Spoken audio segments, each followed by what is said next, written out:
Hola, ¿cómo están? El tema que vamos a ver hoy es lesiones perirradiculares. Eso refiere entonces a lesiones que se dan alrededor de la raíz, pero que son solo de origen endodóntico. Esto se corresponde con la unidad número 11. Esta unidad, como ustedes verán, habla sobre lesiones perirradiculares, tanto agudas como crónicas. En este caso vamos a ver exclusivamente las lesiones que son crónicas. Las lesiones que son agudas las vamos a ver cuando se analice el capítulo de urgencias. Entonces, todos los contenidos que vamos a ver hoy refieren a la unidad en cuanto a lo que hace entonces lesiones crónicas. Si nosotros recordamos la definición de endodoncia, tenemos que, si ustedes recuerdan bien, que es tanto una ciencia como un arte, dentro de las tantas definiciones que hay, que comprende la etiología, la prevención, el diagnóstico y el tratamiento de qué? De las alteraciones patológicas de la pulpa dentaria y repercusiones en la región perirradicular y por consiguiente en el organismo. Entonces, esta es la parte importante que vamos a ver hoy, ¿verdad? ¿Qué es lo que pasa alrededor de la raíz cuando se altera la pulpa dentaria? Como ustedes recuerdan, que ya lo han visto en otras disciplinas, esta zona se comprende de varios tejidos, ¿verdad? Tenemos dentro de las estructuras el cemento, el ligamento periodontal y el hueso alveolar. Estas estructuras son importantes en su vínculo, ¿por qué? Porque tienen una interrelación que es embriológica, es histológica, es fisiológica y también es patológica. ¿Y cómo es que repercute en la zona perirradicular lo que pueda estar sucediendo en el interior de los sistemas de conducta? Vamos a ver este estudio, por ejemplo, del profesor Walter Hess, que estamos hablando de inicios del 1900, donde él ya podía determinar la intrincada anatomía que hay dentro del sistema de conducta, ¿verdad? Y que ello también se manifiesta a través de las múltiples salidas que hay hacia las estructuras que acabamos de describir previamente. Esto, por ejemplo, es una reconstrucción en 3D de una microtomografía y el cambio que puede llegar a haber entre las estructuras que podía describir Hess a principios del 1900 con este tipo de descripciones que podemos hacer hoy en día en nuestro siglo actual, es lo que nos puede hacer también entender de una forma diferente cuál es el mecanismo fisiopatológico a través del cual estas estructuras se vinculan.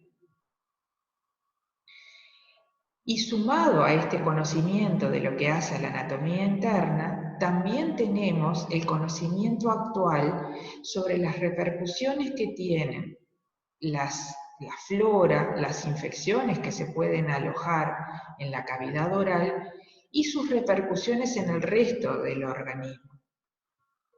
Es así que tenemos, vamos a ver diferentes estudios. Por ejemplo, este que es del 2011 habla sobre la caries radicular y las arritmias cardíacas. Tenemos el estatus oral de niños con aquellos que han tenido enfermedades cardíacas. Otro tipo de reporte habla, por ejemplo, del Helicobacter pylori, si se puede considerar un nuevo factor de riesgo cardiovascular. Acá en este estudio, en la Journal of Cardiology del año 2016, vemos que se reporta la asociación entre las lesiones cariosas y aquellos ingresos en el hospital por enfermedades cardíacas en Japón. En este estudio de la Journal of Endodontics tenemos cómo las enfermedades sistémicas pueden llegar a tener implicancias en los resultados del tratamiento endodóntico. Con esto, ¿qué es lo que estamos viendo? Entonces, que hay una condición séptica oral que puede llegar a estar asociada con afecciones sistémicas. En cuanto a lo que hace a las patologías perirradiculares particularmente, nosotros sabemos que es el resultado entre un proceso infeccioso, y vamos a retomar la importancia de esto, que se da dentro del conducto y que se va a interrelacionar con qué? Con los medios biológicos de defensa que puede llegar a haber en la zona circundante del conducto, que justamente es las estructuras que acabamos de ver en la zona perirradicular. Esos microorganismos que afectan el interior del sistema de conductos, ¿por dónde pueden entrar? La vía más común son las vías coronarias. ¿A través de dónde? Por ejemplo, de lesiones cariosas. Puede ser también a través de traumatismos. Pensemos, por ejemplo, que a veces tenemos la muerte pulpar y la consiguiente invasión microbiana, y aparentemente la corona está íntegra. ¿Por dónde entrarían esos microorganismos de la cavidad oral? Pueden llegar a entrar, por ejemplo, a través de fisuras o de microfracturas del esmalte que atraviesen luego la dentina, esos microorganismos, hasta llegar a la cavidad pulpar. También puede darse esa vía de penetración microbiana a través de anomalías de desarrollo, como por ejemplo puede ser el surco palatino, con prevalencia en los incisivos laterales superiores. Pensemos también en filtraciones marginales de restauraciones que no están bien adaptadas, y eso también puede llegar a ser una vía de penetración microbiana.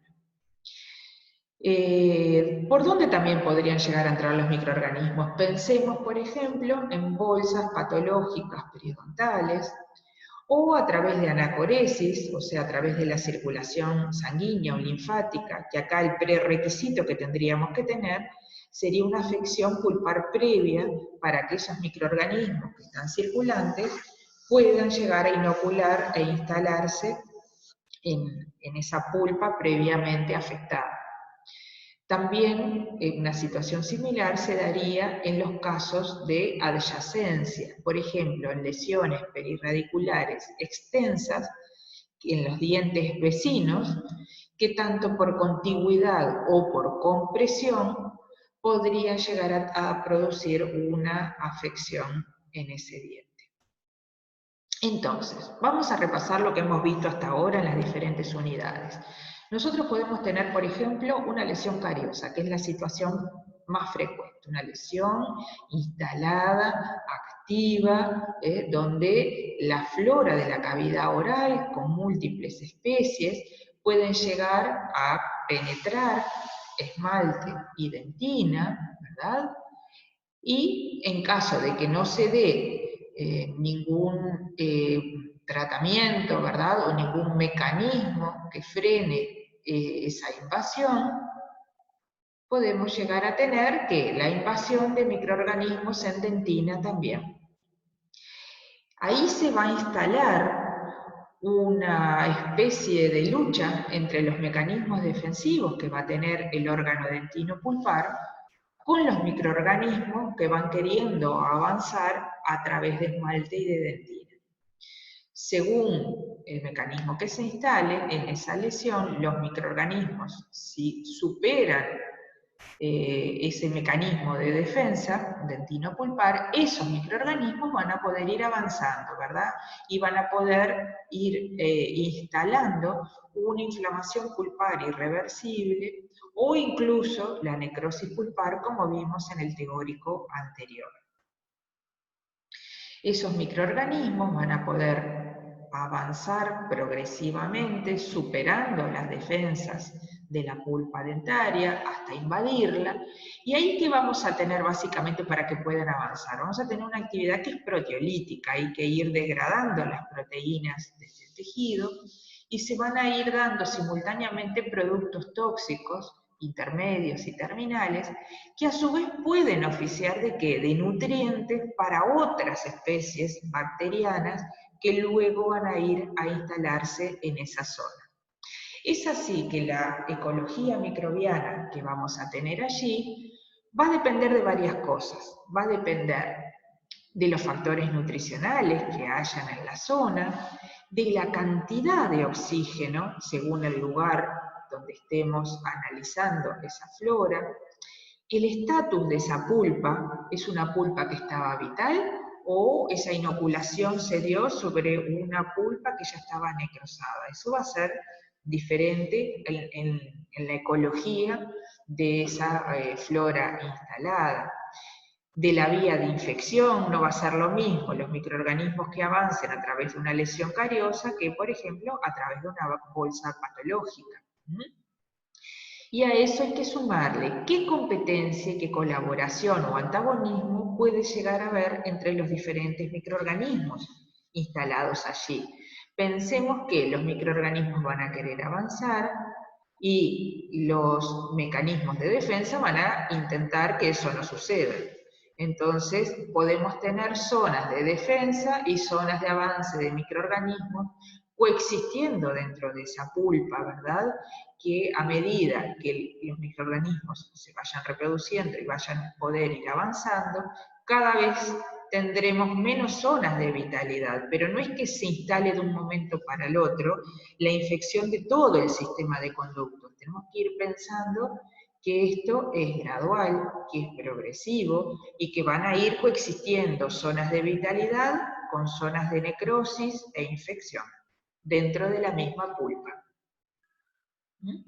Entonces, ¿recuerdan lo que hablábamos del tenor de oxígeno? Va a ser diferente la flora que encontremos más próxima a la zona de comunicación, donde vamos a tener una predominancia de ¿qué? Una predominancia de aerobios. Y a medida que profundicemos dentro del sistema de conductos, vamos a tener una predominancia de flora anaerobia. Y eso va a ir haciendo que cada vez va a aparecer otro tipo de especies según lo que veíamos, según los nutrientes, según el tenor de oxígeno, ¿verdad? Y esos microorganismos van a ir haciendo que la inflamación no solamente esté instalada dentro de la cavidad pulpar, sino en la zona exterior también. ¿Qué va a haber acá? Acá en la zona perirradicular, que acá, por ejemplo, está el foramen, pero si hubiera un conducto lateral o un foramen lateral, esta inflamación, que es lo que está sucediendo aquí, también va a tener lugar en forma lateral. No siempre va a coincidir con el extremo radiográfico apical. Sí va a coincidir con la zona de mayor diámetro de salida hacia el exterior que tenga ese sistema de conductos. Entonces, acá vamos a tener una gran inflamación, que lo que va a tratar de hacer es compensar la infección que está ocurriendo dentro del conducto.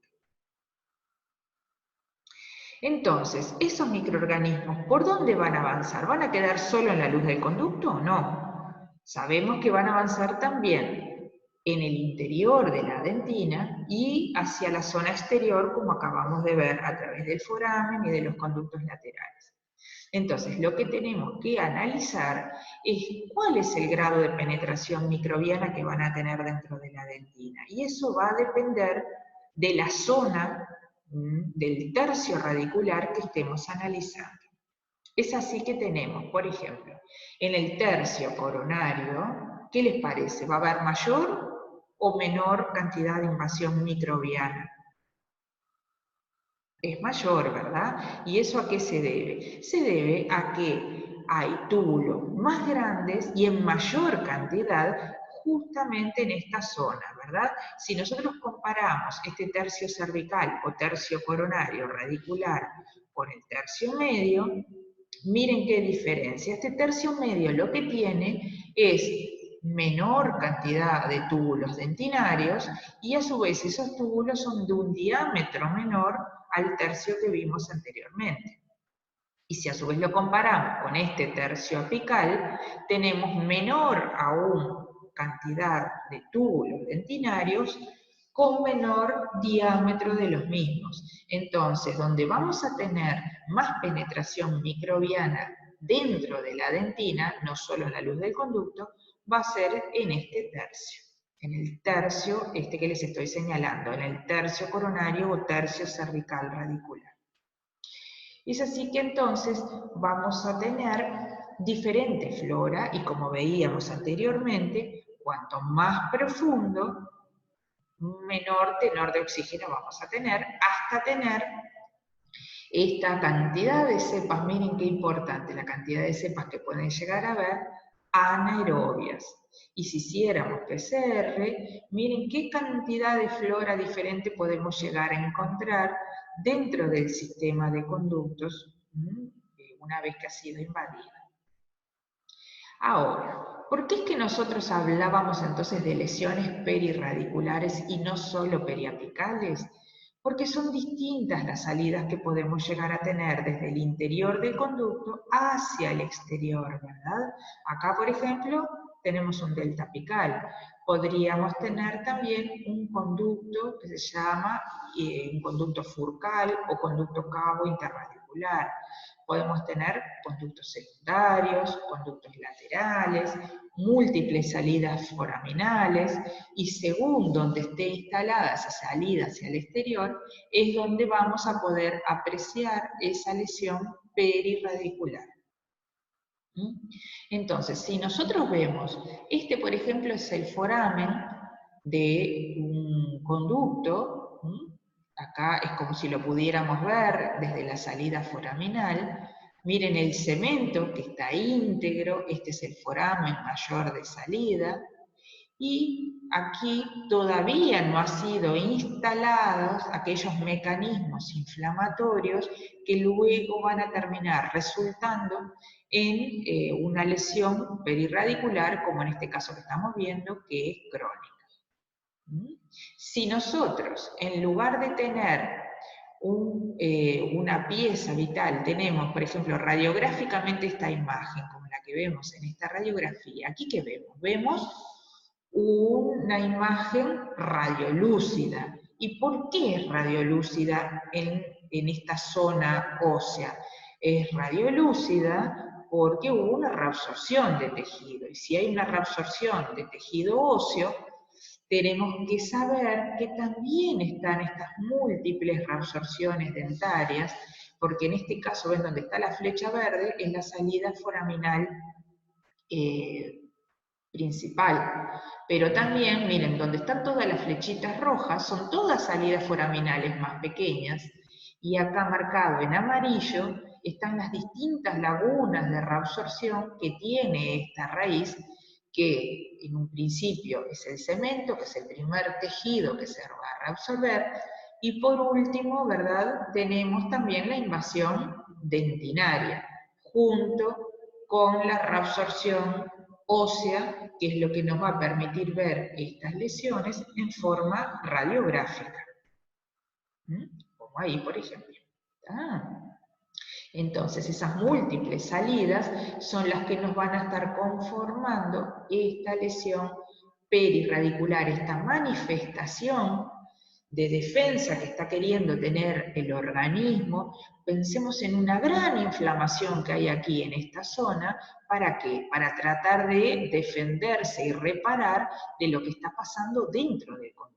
Del conducto, entonces, supimos que, por ejemplo, a través de esta lesión cariosa, avanzaron los microorganismos, fueron combatiendo con las defensas de ese órgano dentino pulpar, fueron avanzando y penetrando a través del conducto, hasta tener esta manifestación del organismo en el exterior que está reaccionando en forma inflamatoria a la infección que está alojada dentro del conducto. Entonces, un diente que no tiene vitalidad pulpar va a presentar estas reabsorciones, múltiples diferentes floras, ¿verdad? Pueden ser cocos, pueden ser bacilos, ¿verdad? Diferentes formas de ecologías microbianas. Entonces, esos microorganismos que se están alojando pueden estar dentro del conducto sueltitos en forma planctónica, ¿verdad? Que es lo que es la forma más común de flora microbiana dentro del conducto, pero también tienen una forma de organizarse que no es en forma planctónica, sino que es en una forma de biofilm. Y los mismos se van a empezar a agregar y a unir a la superficie dentaria, básicamente dentro del conducto, pero pueden llegar a estar también organizados con biofilm fuera del conducto, en la zona perirradicular, aunque es una situación más excepcional. Y ese biofilm que ustedes, por ejemplo, han visto en donde, en periodoncia, este es un biofilm, pero que está compuesto con la flora endodóntica, ¿verdad? Entonces se van a empezar a sumar y a coagregar sobre la superficie del interior del conducto, donde los microorganismos se van a empezar a organizar de forma tal que sea más difícil su erradicación y de que la medicación o la irrigación que nosotros coloquemos del conducto sea más fácil, más difícil, disculpen, de penetrar en ese biofilm. O sea que van a estar menos susceptibles a nuestras maniobras si están organizados en biofilm. Es una forma de defensa y de supervivencia que tienen los microorganismos. El biofilm, entonces, va a adquirir algunas pocas especies que se van a empezar a coagregar y se van a unir a través de iones calcio, ¿verdad? ¿Sobre dónde? Sobre el interior del sistema de conductos. Básicamente está compuesto en un 95% por una matriz extracelular y por un 5% de microorganismos. Y en el interior de ese biofilm hay canales de agua que se comunican, ¿no?, y que hacen la permanencia y el crecimiento de ese biofilm. Y a su vez, dentro del biofilm, miren qué interesante lo que pasa, los microorganismos se comunican entre ellos, ¿verdad? Hay una información a través de mediadores químicos que hacen que su permanencia sea aún mayor a través de esa información. Es lo que se llama quorum sensing, ¿sí? Ese quorum sensing es esa información que se pasan los microorganismos entre sí para sobrevivir frente a las maniobras, por ejemplo, que pueden tener los tratamientos endodónticos o diferentes medicaciones que coloquemos o los mecanismos de defensa del propio organismo. Entonces, vamos a repasar lo que hemos visto hasta ahora. Tenemos una invasión en la luz del conducto y en la dentina, ¿verdad?, en los túbulos dentinarios que miran hacia la luz del conducto. Esos microorganismos van avanzando. Muchos de ellos pueden estar en forma planctónica, sueltos, ¿verdad?, libres dentro del conducto, sin organización, y otros pueden estar organizados, adhiriéndose a las paredes del conducto, de los conductos laterales, en una formación de biofilm. ¿Qué es lo que pasa acá, en la zona perirradicular entonces? Acá se va a empezar a generar mucho tejido inflamatorio. ¿Por qué? Por la respuesta de la infección que está alojada dentro del conducto. Entonces el organismo lo que va a necesitar es espacio. ¿Espacio para qué? Para que vengan muchos elementos de defensa de esa inflamación y que constituya una barrera frente al avance de esa infección. Entonces, los macrófagos van a estimular a los clastos para que reabsorban. Lo primero que van a reabsorber es cemento, y simultáneamente después vamos a tener reabsorción ósea con destrucción de toda esta zona, ¿verdad?, del ligamento periodontal, junto con la reabsorción de dentina también. Esto radiográficamente en sus fases iniciales no lo vamos a ver, pero sabemos que eso va a ir sucediendo, ¿verdad?, aunque no lo veamos. Para que lo podamos ver radiográficamente es porque ya hay un avance, ¿verdad?, crónico, es una enfermedad instalada con cierto tiempo.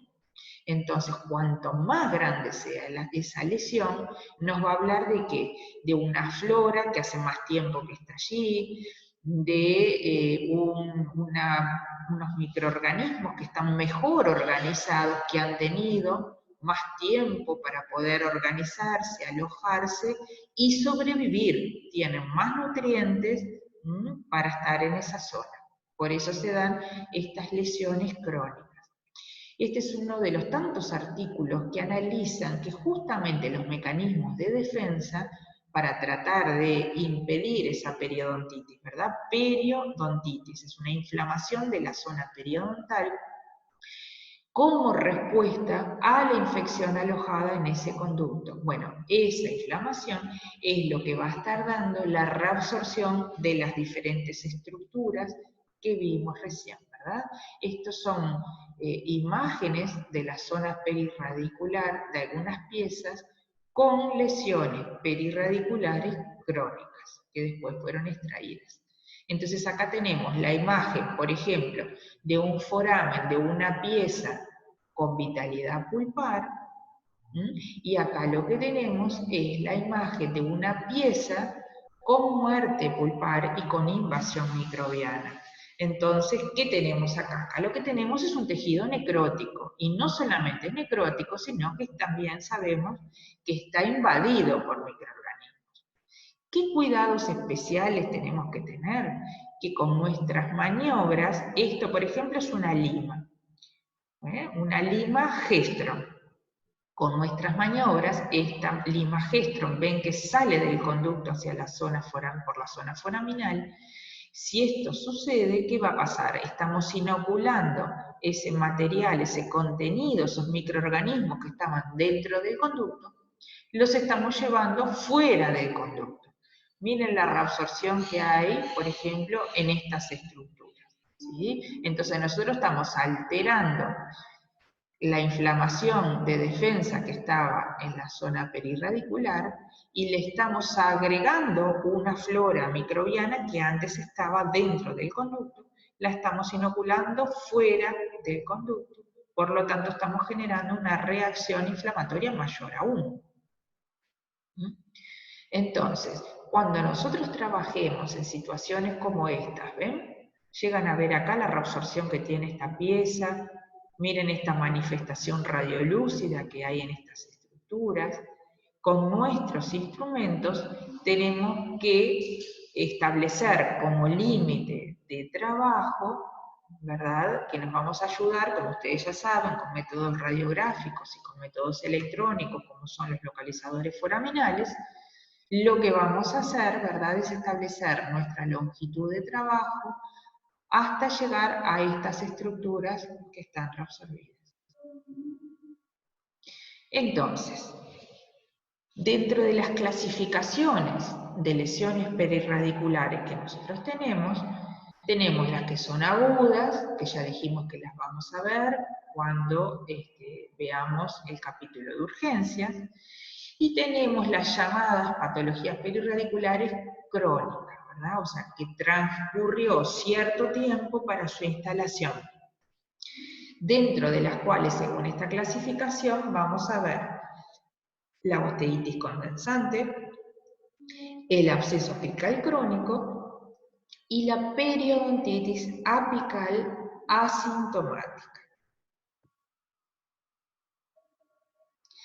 Es importante para el diagnóstico de estas lesiones el análisis exhaustivo, con tiempo y con magnificación de las radiografías que vamos a analizar.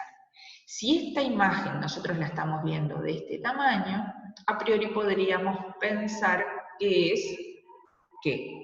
¿Qué les parece?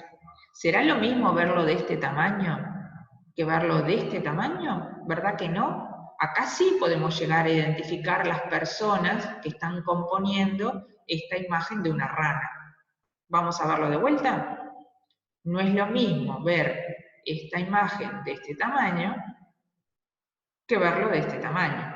¿verdad? Podemos llegar a apreciar cuáles son los límites de cada persona. Acá tenemos una persona, acá hay otra, una cuarta y una quinta persona componiendo esta imagen.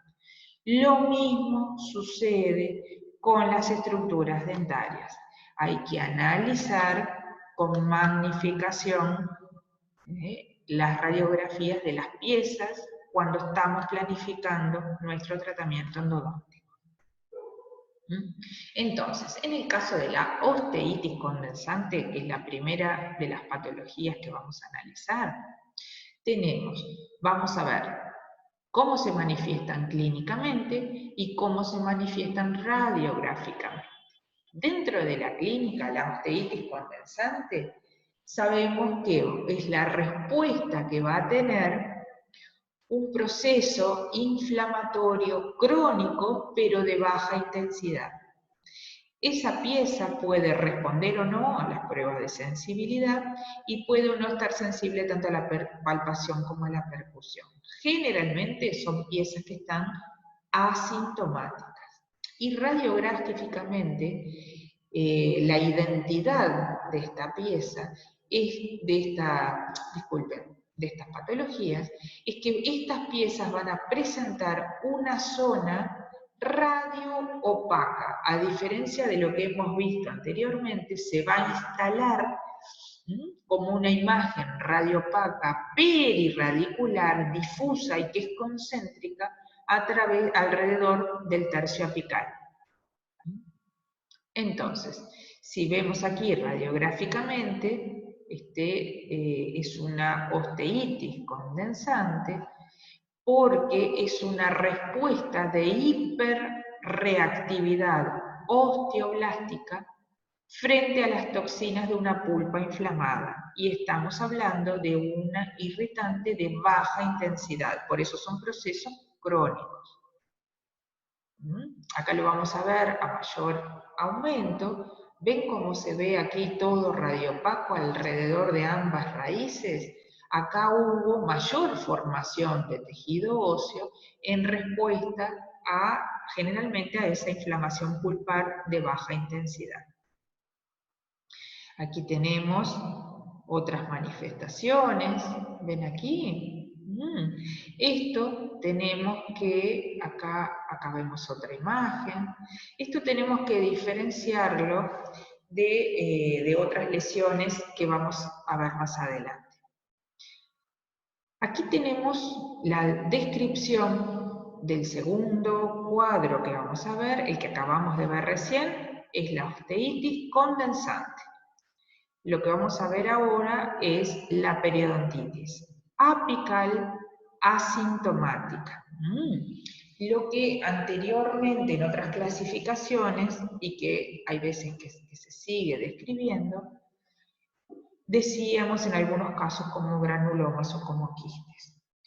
¿Cuáles son las características clínicas de estos cuadros? Generalmente son asintomáticos también o con una leve molestia. Sin embargo, muchas veces en estos casos la percusión es positiva y sobre todo la percusión vertical. Puede llegar a haber sensibilidad a la palpación, ¿verdad? Dependiendo del compromiso de la tabla ósea. Y las pruebas de sensibilidad van a ser negativas. ¿Negativas por qué? Porque vamos a tener una muerte pulpar. Las características radiográficas van a ser las zonas radiolúcidas perirradiculares de origen endodóntico, como vimos hasta ahora.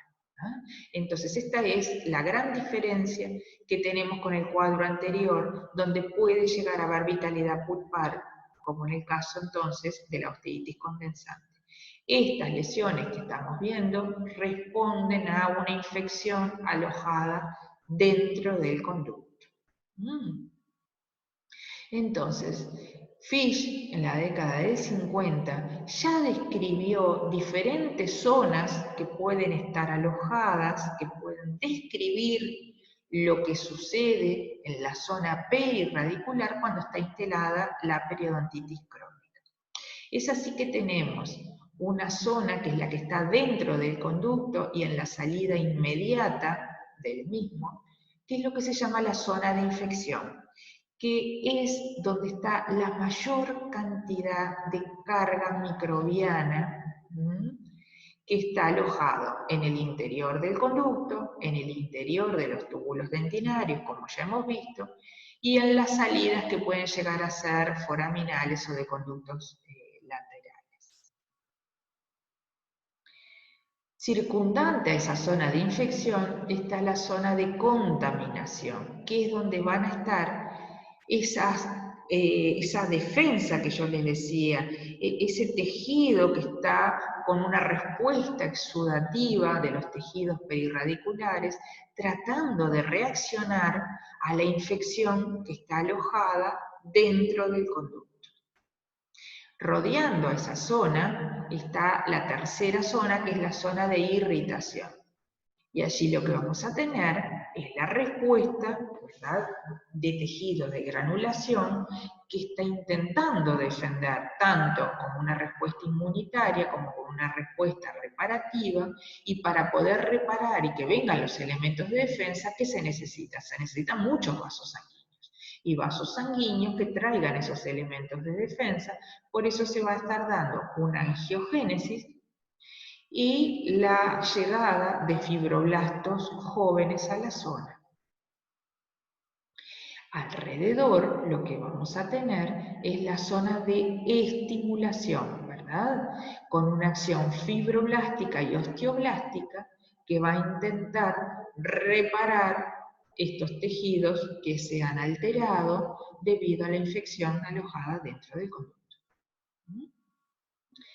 Lo que llamábamos como quistes apicales es diferente en el sentido de que es una cavidad que va a estar limitada por epitelio y que se va a poder acompañar de deformación de tablas y de movilidad dentaria en algunos casos cuando la destrucción de los tejidos perirradiculares es importante.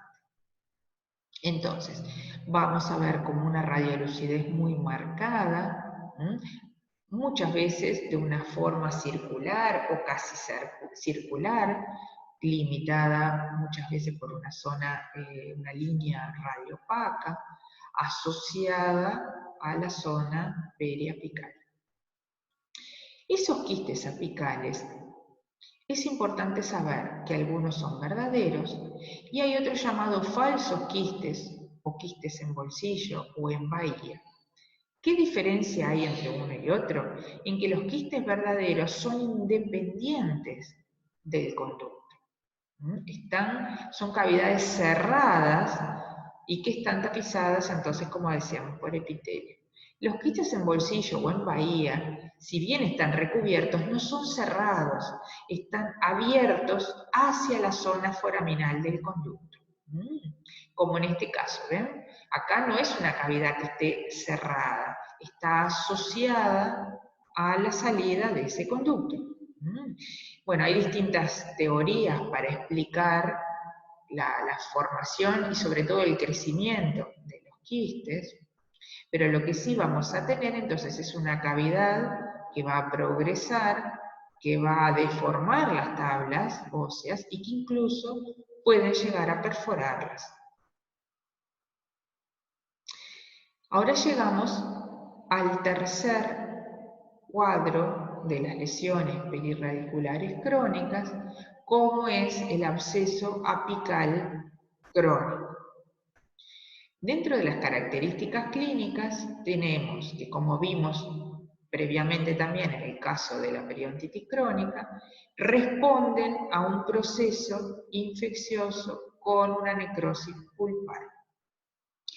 Estamos hablando de avances graduales, crónicos, lentos, que pueden llegar a tener una ligera sensibilidad, en muchos de los casos van a tener un trayecto fistuloso, que al abrir la pieza podemos encontrarnos con un exudado purulento que puede llegar a drenar por el conducto también.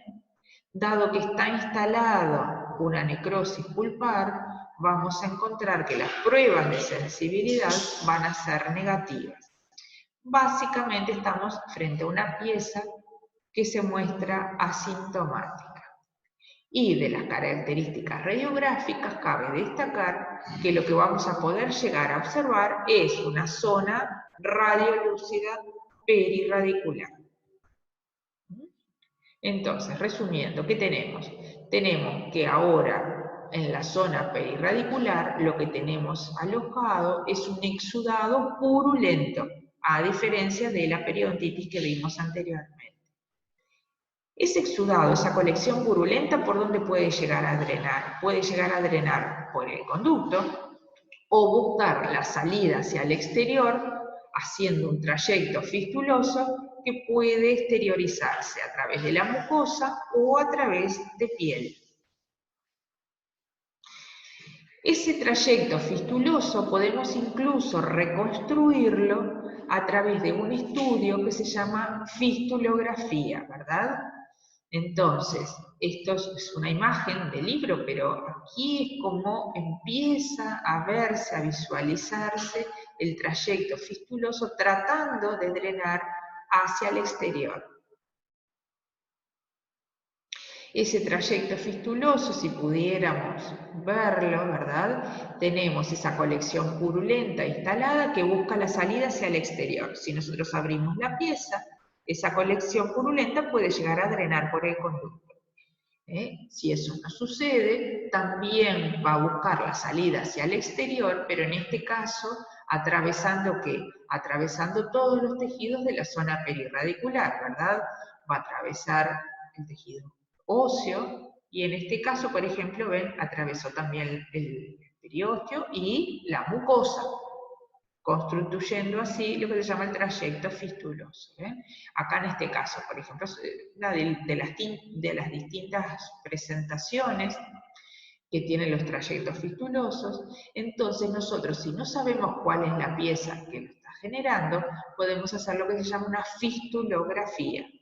Vamos a colocar a través de esa exteriorización, en este caso, ven, es un cono de gutapercha. Tiene que ser un material que sea radiopaco, que sea visible radiográficamente. Entonces vamos a hacer campo, vamos a hacer la antisepsia de la zona, podemos incluso también colocar anestesia tópica aquí, y colocamos ese cono de gutapercha de un calibre mínimo que debe ser un 25, puede ser mayor dependiendo del diámetro de ese trayecto, y lo colocamos atravesando todo ese trayecto fistuloso hasta que sentimos resistencia al avance del cono.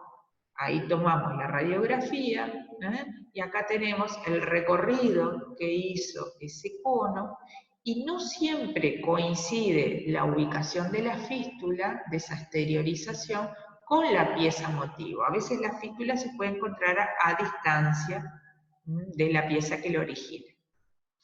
En otras ocasiones las manifestaciones pueden exteriorizarse a través de piel, sobre todo en el maxilar inferior, ¿verdad? Como en este caso, este molar llegó a dar esta manifestación en piel.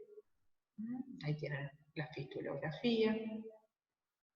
Pero otras veces lo que tenemos que hacer es un diagnóstico diferencial. ¿Con qué? Con otras estructuras o con otras patologías que radiográficamente pueden llegar a manifestarse de forma similar a lo que acabamos de ver. Entonces, si no sabemos cuál es la pieza causal, necesariamente, si hay fístula, necesitamos hacer una fistulografía. Pero el diagnóstico diferencial, en muchas ocasiones, hay que hacerlo con otras estructuras anatómicas normales o también con otros cuadros patológicos. ¿Sí? Ven, por ejemplo, ¿qué estructura es la que está aquí? Normal, que siempre se va a presentar a la altura de los premolares inferiores. Es el agujero mentoniano, que, dado que justamente es un agujero, puede llegar a simular una lesión perirradicular. ¿Por qué? Porque se ve radiolúcido, porque muchas veces puede llegar a superponerse con la zona perirradicular de alguno de esos premolares. Entonces, nosotros sabemos que si estamos en la zona vecina a los premolares inferiores, o incluso puede llegar a estar más distalizado, hay que hacer el diagnóstico diferencial de una posible lesión perirradicular con el agujero mentoniano a través de ¿qué? De todas las pruebas diagnósticas que vimos anteriormente. Radiográficamente, si nosotros vemos que hay integridad de la línea del espacio periodontal, ahí ya podemos sospechar que lo que está, por ejemplo acá con el número 3, ¿verdad? Esa imagen radiolúcida puede llegar a corresponderse con el agujero mentoniano y no con una afección perirradicular. ¿Eh? Miren acá cómo se observa el agujero mentoniano también, mírenlo aquí.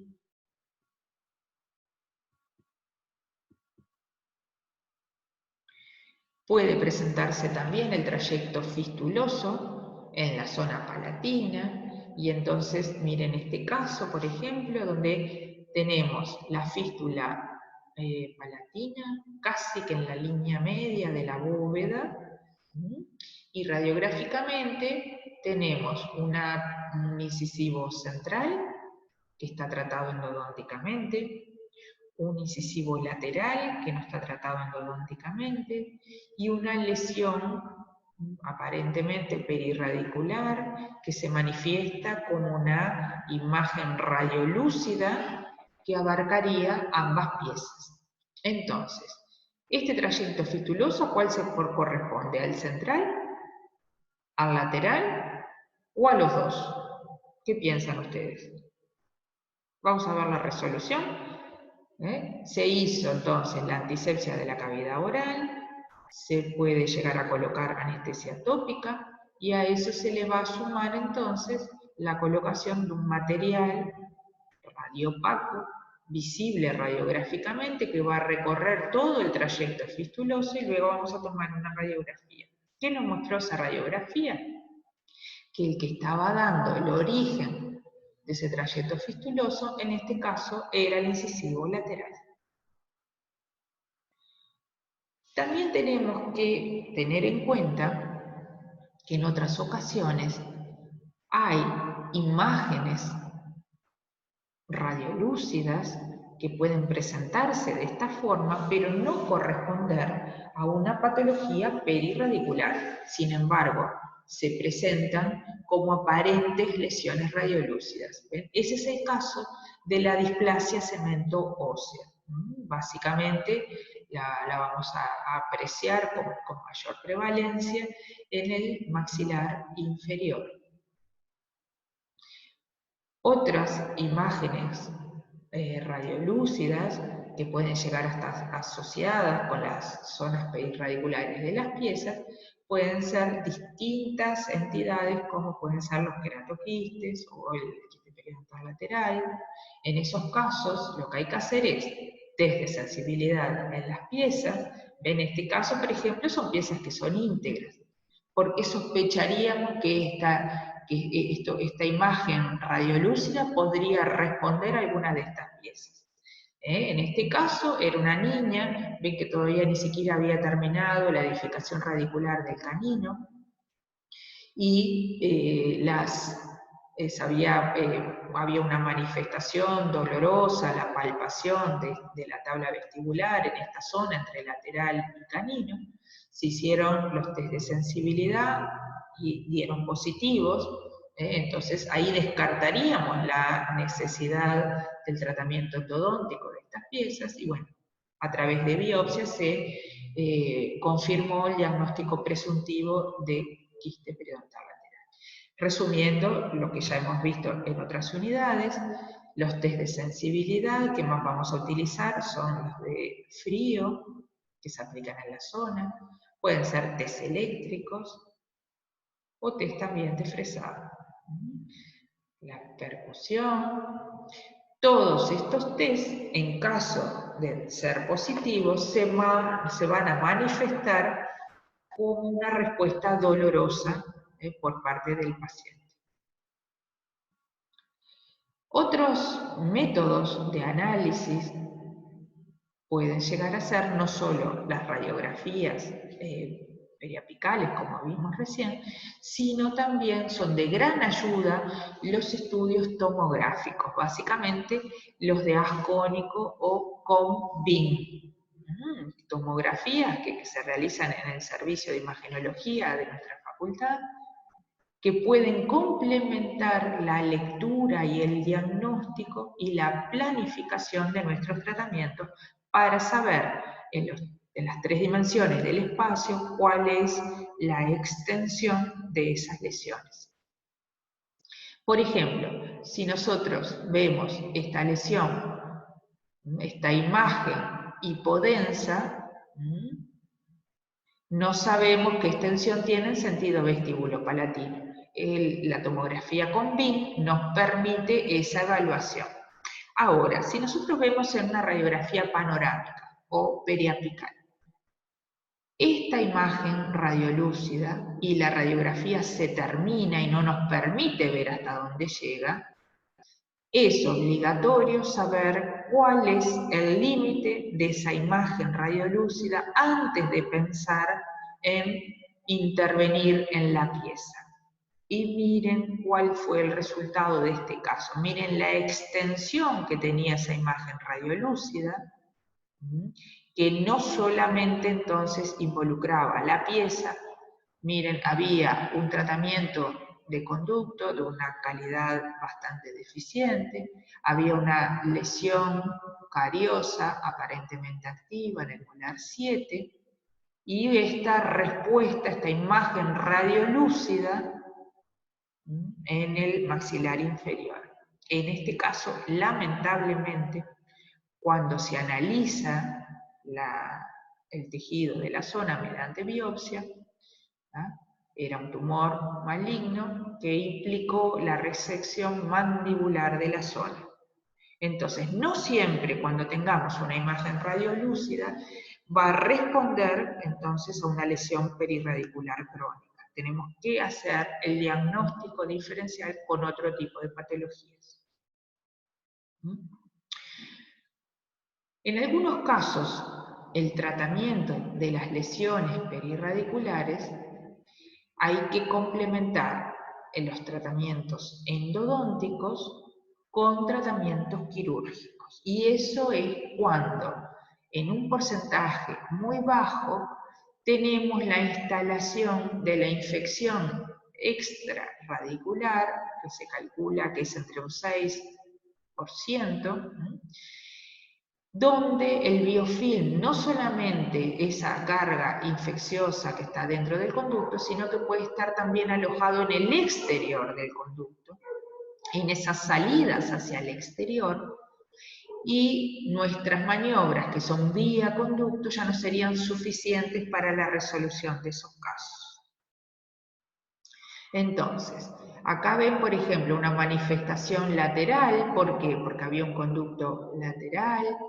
Miren acá esta lesión perirradicular asociada a este conducto lateral.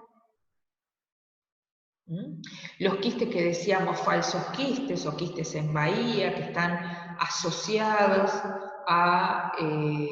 exclusivamente al contenido, a la infección que está dentro del conducto. Entonces, en esos casos, el único tratamiento necesario va a ser el tratamiento endodóntico. Ahora, cuando estamos frente a quistes verdaderos, muchas veces hay que complementarlo también con tratamientos quirúrgicos. Eso quiere decir que la cirugía paraendodóntica va a estar indicada cuando estamos frente a quistes verdaderos, frente a infecciones extrarradiculares a las cuales nuestras maniobras no llegan a poder controlar esa infección, cuando por ejemplo hay una reconstrucción con un poste, con un perno grande dentro de ese conducto, que el hecho de removerlo podría llegar a implicar un riesgo de fractura de esa pieza. Entonces, en todos esos casos hay que recurrir a la infección paraendodóntica. Esa podría llegar a ser también la explicación de las lesiones que se llaman persistentes. Es cuando, a pesar de todas nuestras maniobras, de todos nuestros intentos por vía de dentro del conducto, no controlamos el exudado o no reparan los tejidos luego de nuestro tratamiento. La explicación más frecuente es la permanencia de la infección extrarradicular, y ahí es cuando hablamos de lesiones persistentes. Esas lesiones persistentes, pensemos que esa protección que tenían los microorganismos organizándose en biofilm, no solo dentro del conducto, sino que pueden estar también en el exterior del sistema de conductos. Entonces es más difícil todavía poder acceder. Y en otra unidad, en otro teórico más adelante, vamos a ver qué pasa cuando es que hay que hacer la revisión del tratamiento endodóntico, pero más frecuentemente se va a deber a cuando no logramos controlar la infección que está dentro del conducto, cuando esa infección puede llegar a estar organizada también fuera del conducto, en lo que hace a la reacción que se llama cuerpo extraño, ¿verdad? Diferentes materiales que no deberían estar, pero que por diferentes medios se alojaron también en esa zona y a los cuales los mecanismos de defensa del hospedero no pueden dar respuesta y esa lesión pasa a ser persistente. ¿Qué otra característica van a tener en estos casos estas lesiones? Es que la flora va a variar, se va a cronificar y podemos llegar a tener distintas especies, no solo de bacterias también, sino lo que se ve más frecuentemente también es la presencia de actinomyces, distintos tipos de ellos, ¿verdad? Lo que nos va a obligar el uso de medicaciones, además de las que ya vimos en los teóricos anteriores, ¿verdad? Al uso alternado, por ejemplo, con clorexidina, e incluso también a la colocación como medicación intraconducto de otro tipo de medicaciones, como pueden ser las que son a base de antibióticos, en casos donde no ha resultado ninguna de nuestras maniobras, que podríamos pensarlo como una consideración excepcional, lo que estamos planteando. ¿Por qué? Porque no hay que desconocer las posibles reacciones alérgicas, la sensibilización de ese paciente, la posible generación de cepas resistentes y a su vez se puede sobreagregar, si es que no lo hay, otras cepas fúngicas también. Entonces, esta es una de las tantas formas de organización del biofilm. Recuerden que atravesando este biofilm hay canales, ¿verdad?, de comunicación, además de los que ya vimos del quorum sensing entre los distintos microorganismos, y acá va a estar la irrigación y los distintos medicamentos de uso tópico que va a tratar de inhibir y de desorganizar ese biofilm. Las lesiones que hemos visto hasta ahora crónicas, en un 20% pueden llegar a agudizarse. ¿Qué quiere decir eso? Estas lesiones, que generalmente son asintomáticas, pueden llegar a ser sintomáticas por diferentes motivos.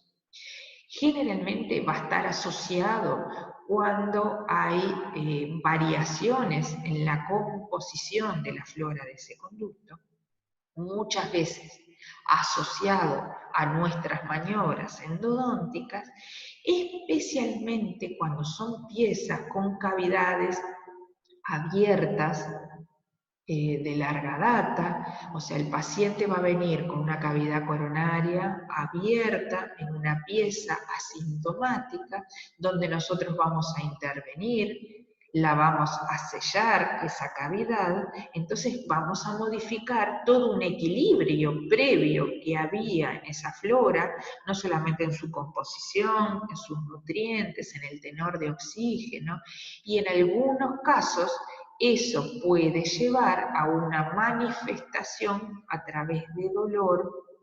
Entonces el paciente va a volver a concurrir, pero en este caso con una urgencia. Es lo que hablamos de agudizaciones.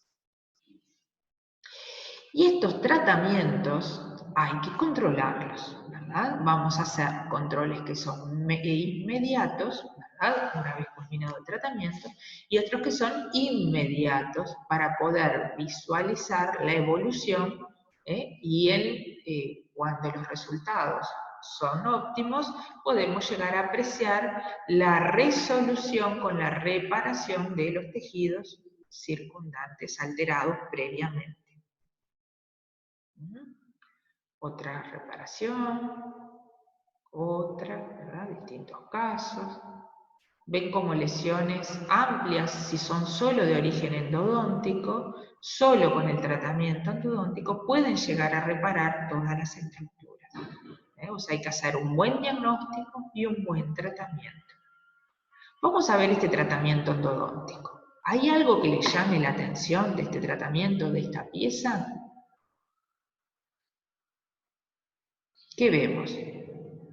Vemos aquí como una pequeña imagen radiolúcida circundante, pero básicamente lo que tenemos que ver es que la endodoncia no va a terminar cuando obturemos el sistema de conducto. En realidad, este tratamiento se va a culminar cuando esté restaurado. Y miren lo que está pasando aquí. Esta cavidad está abierta. Entonces, nosotros logramos un sellado óptimo apical y sin embargo no pudimos sellar la zona coronaria, o se la selló, el paciente no se restauró, y si no se restauró vamos a tener filtración de microorganismos que luego van a volver a alojarse en diferentes profundidades. Entonces, lo que tenemos que tener en cuenta es que el tratamiento es endorestaurador. Si la pieza no se restaura, el tratamiento no está terminado.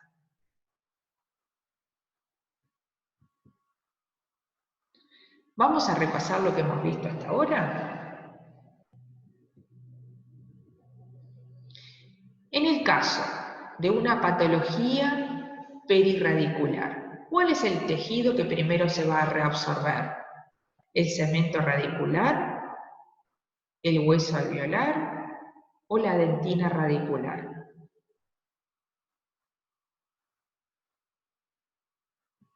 Si respondieron el cemento radicular, es correcto. Muy bien. Vamos a ver otra pregunta. En el caso de la periodontitis apical, asintomática, ¿recuerdan el caso? Este cuadro de periodontitis apical asintomática incluye a los antiguos cuadros que antes se llamaban A, necrosis y gangrena pulpar, B, granulomas y quistes, o C, periodontitis aguda y crónica.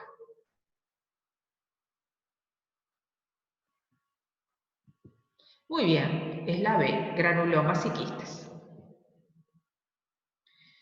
Vamos a ver en este caso, ¿en qué lesión perirradicular se observa una imagen radiopaca?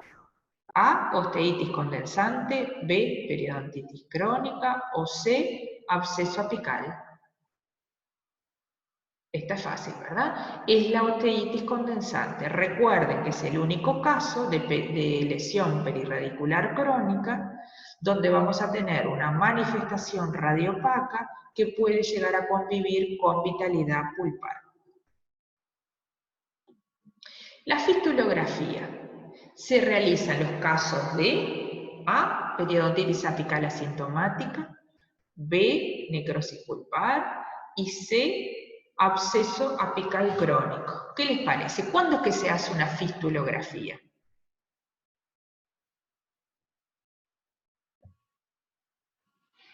Muy bien, el caso de absceso apical crónico. Por último, la patología perirradicular más frecuente con vitalidad pulpar es A, la periodontitis asintomática, B, la periodontitis crónica, C, la osteitis condensante. Si estuvieron atentos, se los respondí hace poquito. La respuesta correcta es la otitis condensante. La causa más frecuente de lesiones apicales persistentes es A, lesión apical previa, B, persistencia de infección extrarradicular y C, accidentes operatorios. ¿Cuál es la causa más frecuente de lesiones persistentes? Muy bien, la B, la persistencia de infección extrarradicular. Bueno, muy bien. Muchas gracias. Cualquier cosa, cualquier duda que tengan, estamos en contacto.